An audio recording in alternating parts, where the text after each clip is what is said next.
Good morning, everyone. To trust and obey. Happy song. Is everybody feeling pretty good this morning? You're all dark. It's dark in here. Sandy, can you hit those lights for me? Turn them up a little bit. Yeah. Are they really? Oh, okay. Well.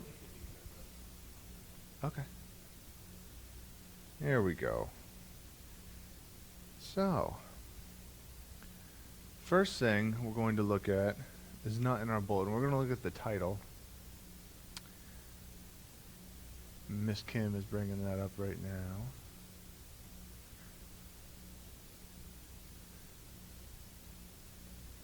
No, it's a little different than what we normally do. Everything's usually in here. We had a little boo-foo.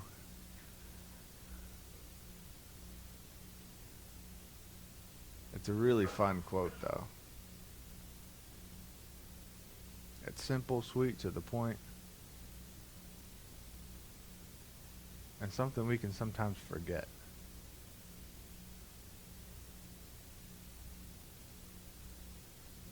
Okay. Does everybody see that? Truth wants to be found, but searches for no one. Truth is at a constant state of openness. It's just sitting there, waiting, all the time. All the time. But it just sits there. It's not a thing. It's not going to seek you out and call you up and go, hey, you're missing something. You're supposed to do something like that. So I'm going to tell you who this Suzy Kassem is. She is a writer, director, philosopher, and author, another one with a long list. But she's a poet of Egyptian heritage, which is something I've never really heard of before, but it's pretty neat. And so that's inspirational to every day. That's enough to put gas in the tank, right? Get you going in the morning. So first I want to thank all the visitors that are here and everybody who's listening online. We appreciate all the people who have seeked our word and hope that we continue to grow with our online community. So we address Luke 20. Again, we're going with Luke again. But we're with chapter 20. And chapter 20 is a little unique because it contains something that we constantly go through as Christians. In chapter 20, there are multiple times, as was addressed in the children's moment, where there is friction between Christianity, Jesus, and people around him. And it's not just this story. There's multiple subjects with multiple people, and they all have a problem. And have any of you run into that in your own lives? Most of you, if not all of you, have been Christians your entire life. And so at some point, you have run into somebody with different views. Now, have you spoke up about your views, or did you keep silent? Who is apt to speak up when they hear a difference? Now, what does that tell you about the people who didn't raise their hand? Which is everybody but 6? Come on, guys. Our job as Christians is to get the word out, is to get excited about it and to talk about it. Nobody likes confrontation, though, right? They all want to avoid it. But that's something we have to do. And we have to go about it in a way that isn't a fight. We're not here to start fights. I'm not going to get on the campaign thing because I did that last week. And there's a reason I did it last week because it's too close now. But the point is, because when you fight somebody, you're distancing yourself from getting to them. You're no longer close to them anymore. I mean, you are when you're fighting them, but afterwards, you want nothing to do with that person or that idea, for that matter. And that closes a lot of doors for a lot of different people. And as easy as it is to close, how hard is it to open it back up again? Have you ever how about just take a fear? Have you ever had a fear of something? Something that happened to you as a kid, you were stung by a bee, you saw a bear in the woods, and it scarred you. And you didn't want to do this thing ever again. You did it when you were older, and it wasn't so bad. But that really stuck with you to the point where you avoided it at all costs. Does anybody run into something like that? It's the same thing we're talking about here. So Sadducee, that's how you say that. I had to look that up. That's a funny word. We're mostly consistent of a priestly class. So this is the classification they gave themselves, and many of them were wealthy aristocrats. So they're on this section of all their own. And what's unique about them is they didn't focus on the rest of the Bible as far as they're concerned. There was only one part that was meaningful, and that was the books of Moses. Five books of Moses. And so the reason this was brought up in the way Jesus did was because in those 5 books, they don't talk about a doctrine of resurrection. It's not like an established thing. Now, we have many examples afterward. Obviously, the whole New Testament is about, and so, but they didn't have that. And this is why they focused this question to Jesus in order to argue with him, first of all, to make either him feel stupid or them feel smart, which is pretty much all you argue for anyway, right? You don't do it if everything's going okay. And to divide the audience. They weren't alone in this conversation. It wasn't just a one-on-one thing. There was a big group of people here. As when Jesus went around, he pretty much always had a group of people around him. And so the Sadducees were trying to divide the audience now. Because, what is that? A state divided? Did Lincoln say that? Something like that? What's that? Well, that too. Same. Cannot stand, exactly. That's exactly right. And so that's exactly what's happening. You're breaking people apart. It's easier to pick them apart and change them when you're one-on-one. Just like if somebody comes to you and says, will you do this, and you're one-on-one, you're more likely to say no than if you're in a group saying no, right? Or yes, then no. Now I'm screwing myself up. So, when they asked Jesus this question, and this is super important, when they gave him this story, this scenario, they knew the absurdity of the question. Now we're going to get to you, Neil. The problems that we have. This is confusing. It's a little disgusting, in my opinion. I mean, where's the borderline incestual thing? It's kind of weird. And it's a scenario that's not brought up. And they knew that. When they said it, they said this on purpose to trip them up. And so they had absolutely no desire to learn from Jesus. This gathering of people here, we're all here for one purpose, and that wasn't to learn. That was just to make him look bad and to get people to turn against him. And so with most of the questions that's told to Jesus in all his, and they're not all derogatory and trying to get to him, but when you're trying to trip him up, they're what-if questions. Well, what if this happens?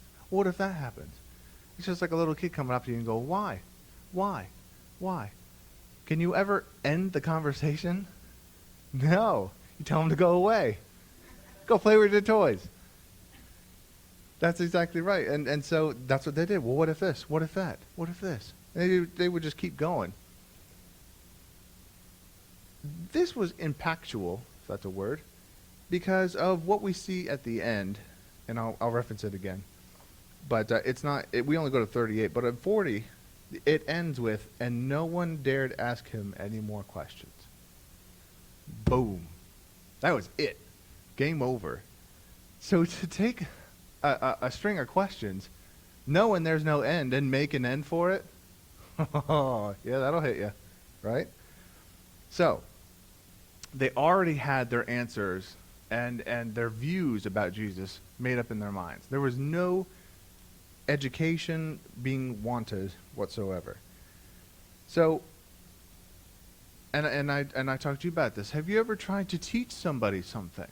You know, you all have trades of your own. And so at some point, somebody has come to you and said, how do you do this? And you show them.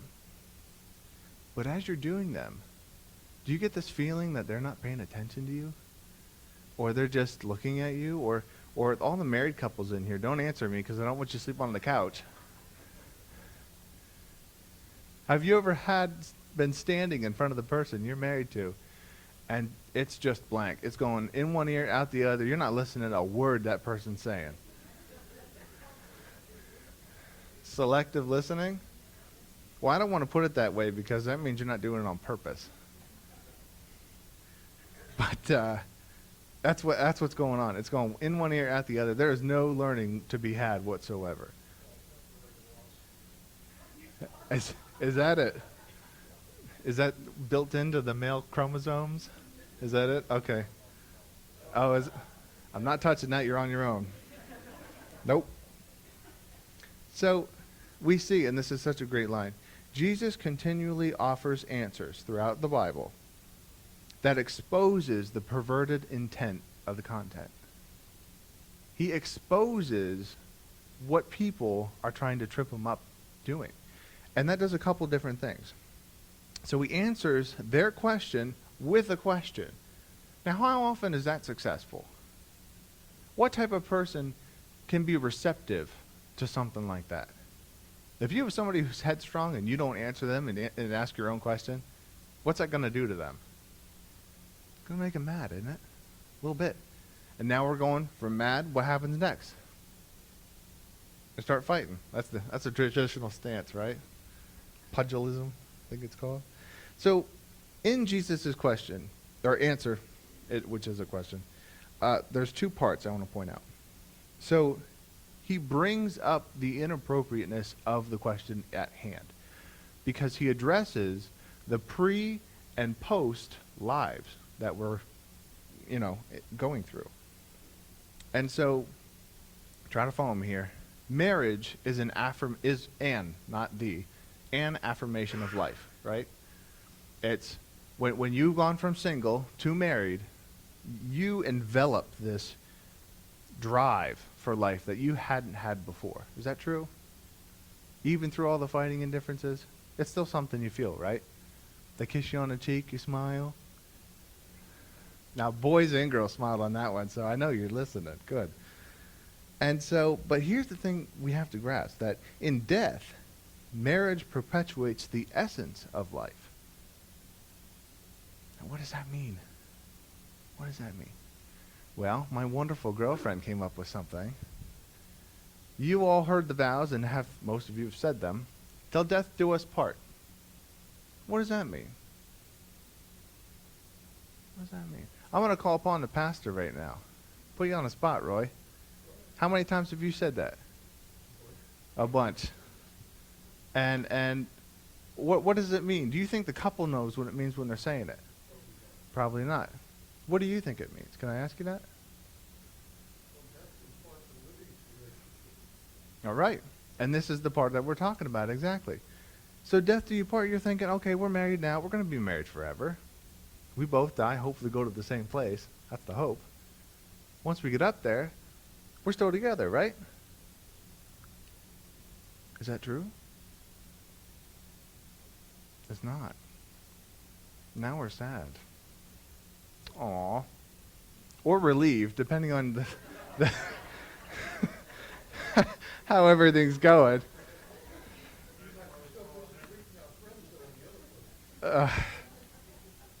But anyway, avoiding going into that one. Not touching that one either, man. I'm sorry. There's just things I can't back up on. Hey, I got my walls up. It's okay. It's okay. Part 2 we're going to talk about now, which is 37 to 40, but we only went to 38. Jesus draws upon the Sadducees' spiritual reference when they talk about the book of Moses. So I told you, that's their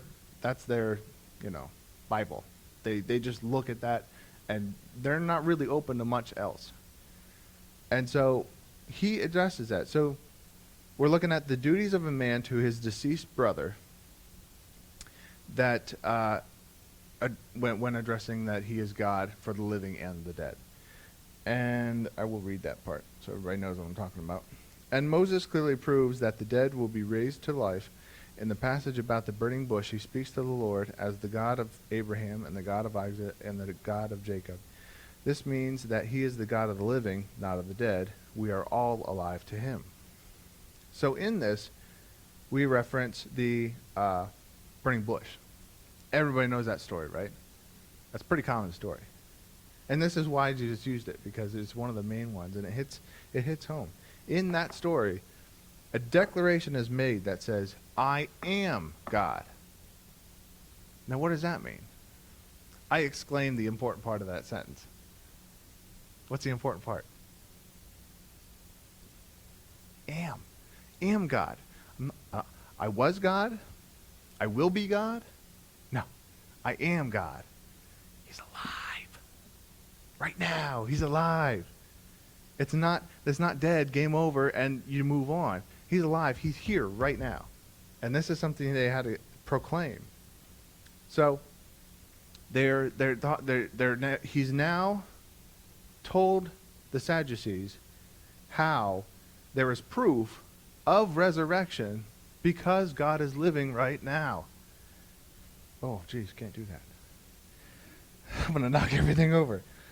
And so God is one who lives in a perpetual transcendent of death. Think about that for a minute. He is in a constant state of what happens after death to everybody and everything. He is one step ahead every single time. How can he even do that? I can't answer you because I don't know. I'm not him. But it's fun to think about, right? He's always on that other side. And so now, after he answered this question, all the Sadducees had their mouths open because they realized that they put their foot in it, right? The power roles are now reversed. The Sadducees have the masses. There's a big group of people around them. They have the power because there's a big group of people around them. Now they're all silent. Nobody's talking because nobody has a leg to stand on anymore. Guess who's on top in this group? Guess who's the shining light now? Guess who stands out? And guess who had probably, I would imagine, changed some people's views about what their views are, believing that the book of Moses is the only thing. They probably changed that now and opened their eyes a little bit. Just as I hope this opens yours. So as I said, verse 40, this was it, game over. And nobody dared to ask him any more questions. It just wiped the slate clean. That's it. And it's time to move on. There's a clear difference he makes, though. This is the last part. Clear difference he makes between this world and the next. And we talked about that a little bit when we talked about the marriage. They had more of a problem with the thought, this is afterward, about the resurrection of Jesus than they did resurrection, period. So they did believe resurrection was a thing. They just had a hard time wrapping their head around Jesus was the one who was resurrected. And so the human race now is sustained by procreation, right? How do we sustain life in death? Well, we talked about a little bit that there's no need and no want, which is important, to have a spouse in heaven. Right? We all agree on that? Because, no? Because we are all independent at that point. That's a great question. We are all children of God. We are born children of God. We don't have a spouse when we're little, right? But when we die, we're children again. And we're soldiers for the Lord in essence. And so that's a very good question, and that's the answer. So when you're dead, you can't die. You already did. So what's the point in living? You're not living at that point either, because you're dead. You see that? It's a finalization. Now, we get through this with continuous faith in the Lord. When you lose that faith in Lord, you're in a little trouble. And it's something you should talk about with your spouse too. If you have questions like that, if you had doubts, as we've seen, talk to them. Call me up. I'll talk to you too. It's not meant to be sad. It's not. Because once we're children of the Lord, as we've always been, but specifically we are independent once again, it's a happy thing. It's an empowerment that we can't grasp right now because we are living. It's something we can't explain right now because in a realm that the five senses, I would assume, don't apply. That's an assumption. I don't actually know. So, we do know that we are children of God now. We were children of God when we were born, before we were born. And we'll be children of God after we're gone. So that we have to live in this constant state of Christianity, of love, no matter if we're talking about voting, or we're talking about work, or home, or friends, those in the hospital, anything that we can think of. He comes first, all the time. All the time. When you said, till death do you part, there's a reason you said that. You may not have thought of it until now. But the reason is, once you part, you're God's now, independently.